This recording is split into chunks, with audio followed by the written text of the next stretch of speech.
जिस दिन समझ में आ गया ना, जमीन निकल जाएगी पैरों से। तो क्या समझा रहे हैं?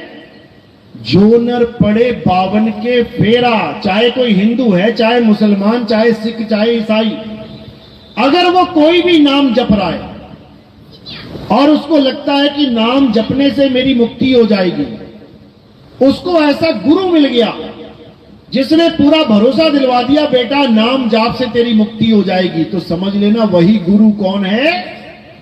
काल का चेला है वो काल का नाम जपवाने आया है। क्योंकि काल भगवान के नाम सब 52 अक्षरी नाम हैं और परमात्मा का नाम 52 से परे है। गरीबदास जी महाराज क्या कह रहे हैं? अरे 52 अक्षर लेख राम रंग होरी हो, वो अक्षर यामे नाही राम रंग होरी हो, कागज कलम कलेस राम रंग होरी हो, और वो रहा शेष का शेष राम रंग होरी हो। कहते हैं ये 52 अक्षर कलेस हैं जो तुमने कागज और कलम से हजारों लाखों करोड़ों नाम बना लिए भगवान के, ये तुमने अपने जीवन को कलेश बना लिया। आज जो एक देश दूसरे देश से लड़ रहा है, पता है क्यों लड़ रहा है? क्या कारण है? यही 52 अक्षर कारण है। एक ने उसका नाम रख दिया यहोवा, एक ने उसका नाम रख दिया या खुदा। ले बेटा अब लठबाजी करो, यहोवा बड़ा कि या खुदा बड़ा।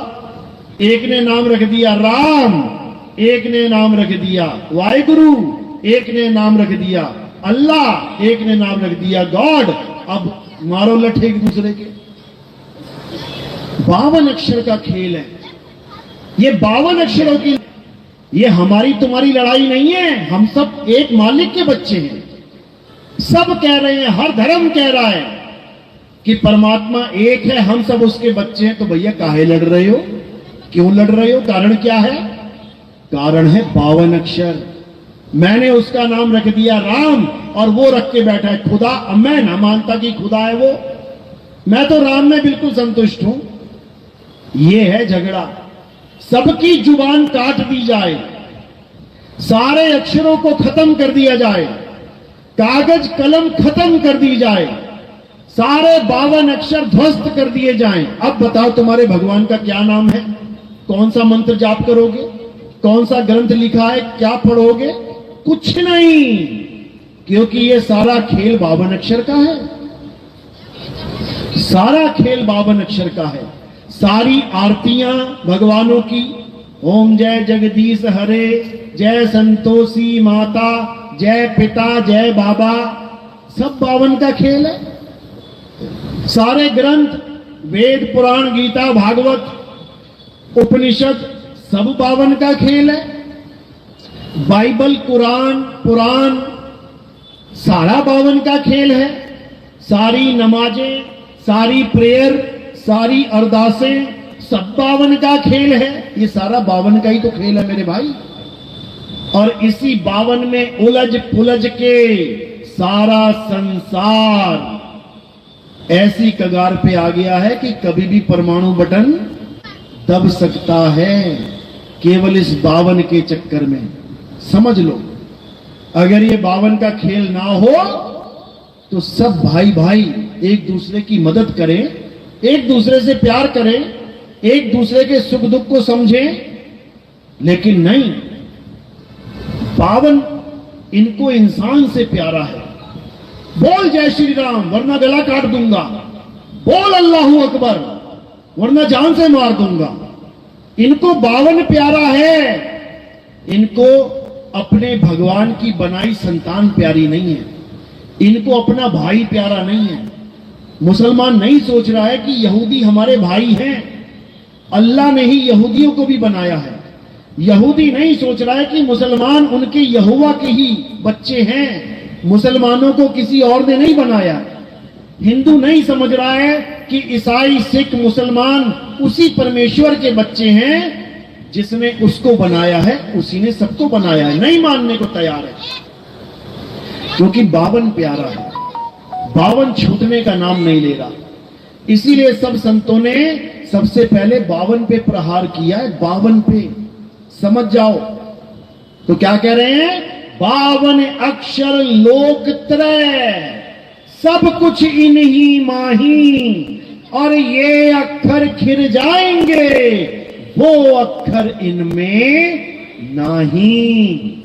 यानी अब हमें वो अक्षर जानना है जो 52 से परे है, और वो क्या है? वो आत्म अक्षर है, वो आदि अक्षर है, वो आत्म राम है, वो आत्म स्वरूप है जो 52 से परे है। जब ये काका गागा नहीं थी, जब ये ABCD नहीं थी, जब ये ऊड़ा एड़ा ईड़ी नहीं थी, जब ये अलिफ बे ते पे नहीं था, तब क्या था? जब ये संसार नहीं था, जब ये इंसान नहीं था, तब क्या था? आत्मा थी। ये आत्मा सदा सदा से थी, सदा सदा है, सदा सदा रहेगी। इस आत्मा का ना तो कभी जन्म होता है, ना ही इस आत्मा की कभी मृत्यु होती है। हे अर्जुन, ये आत्मा अजन्मा है, नित्य है, शाश्वत है, पुरातन है। ये आत्मा ही सत्य सनातन है। तो नितिन दास इसी सत्य सनातन धर्म की पूजा करता है और इसी सत्य सनातन धर्म का प्रचार करता है।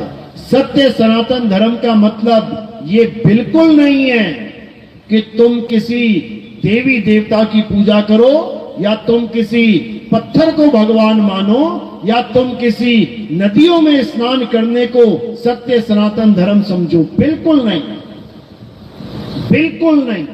सत्य सनातन धर्म की डेफिनेशन क्या है?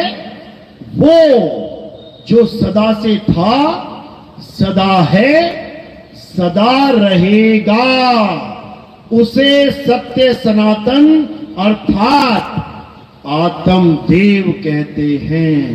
देवों के देव, महादेव आत्म देव कहते हैं। उसी आत्म देव की महिमा सब संतों ने गाई है। उसी आत्म देव की महिमा गीता में श्री कृष्ण जी उसी आत्म देव की महिमा गा रहे हैं। लेकिन ना तो गीता पढ़ने वाले समझ रहे हैं, ना कृष्ण जी की पूजा करने वाले समझ रहे हैं।